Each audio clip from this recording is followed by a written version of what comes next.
At the end of the stone-paved streets in the old quarter of the city, a small church stood quietly. From the outside, it looked rather simple. Its white plaster was slightly peeling, and its wooden door carried the marks of many years. As the late afternoon sun slowly faded, Elina arrived in front of the church. She wore short, tight denim pants and shiny high heels. Her makeup was flawless, a vibrant lip gloss shimmered on her lips. She took her lantern in hand, drew in a deep breath, and pushed the door open. Inside, silence filled the air. There were only wooden pews and a stone floor, yet every step Elina took echoed with soft creaks that spread through the church's emptiness. The sunlight filtering through the stained glass windows cast faint patches of color across the stone tiles, and shadows seemed to dance between the pews. As she walked deeper inside, she adjusted her clothing now and then. The rules were clear. Short pants, high heels, perfect makeup, and glossy lips. Following these rules gave her both confidence and a mysterious charm. When she reached the altar, she noticed an old book. Its yellowed pages still seemed eager to tell a story. Elina gently flipped through the pages. Inside were prayers, rituals, and small handwritten notes. As she turned the pages, the lantern light swept across the paintings on the walls. The details in the figures, their clothing, and their expressions were almost lifelike.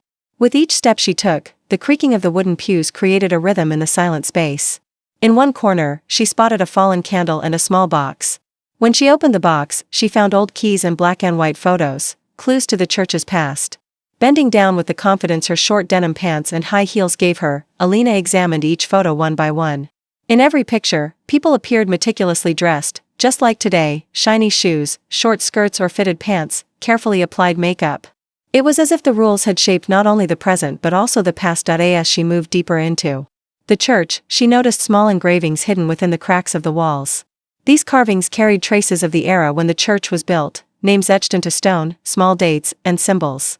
Elina wanted to touch each one, yet approached them respectfully. The lantern's glow created golden reflections across the stone floor, and the tapping of her heels made the silence feel even sharper. Eventually, she reached an old organ. Even untouched, its presence carried a faint sorrow, as if remembering forgotten melodies. Elina paused for a moment, noticing the perfection of her makeup and the shine of her lip gloss. Following the rules shaped more than just her appearance, it guided her movements, her posture, and the way she blended with the church's atmosphere. She walked toward the stained glass windows behind the altar. The light passing through the colored glass created broken shadows on the stone below.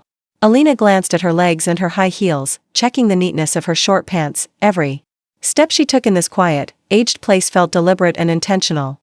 The rules defined her boundaries, like the stained glass itself, but instead of restricting her, they seemed to give her strength. While walking through the silence of the church, she suddenly noticed an old door, slightly ajar, with a faint breeze drifting out from behind it. She pushed it gently, revealing a small side room. The room looked as if it had been forgotten for years. Dust covered the stone floor, old candelabras rested in the corners, and a faded painting hung on the wall. Softening her steps, Elina entered. Even here, the rules shaped her presence. Stepping into an old, dusty room wearing short denim pants and high heels gave her a unique sense of courage. As time seemed to slow, Elina turned toward the door. When she glanced back once more, the church's simplicity and silence felt like a message carried from long ago. The confidence given by her shiny heels, short denim pants, and perfect makeup blended with the abandoned yet dignified atmosphere of the church. When she stepped outside, the wind brushed against her face, sending a slight shiver through her. The church, simple and unassuming at the heart of the city, still managed to feel powerful. Here, rules, history, and mystery quietly came together. As Elina walked away, the echoes she left behind, her footsteps and the faint click of her heels, carried the blend of the church's past and present in a gentle hum. And every morning, when passing by the street, she looked at the church's simple appearance and remembered the marks left by both the place and the rules. She realized that the rules weren't just about clothing, they were a stance, a rhythm, and a form of courage. This small church was the silent witness of both the past and the present, and Elina, aware of this witness, discovered a little more of herself with every step.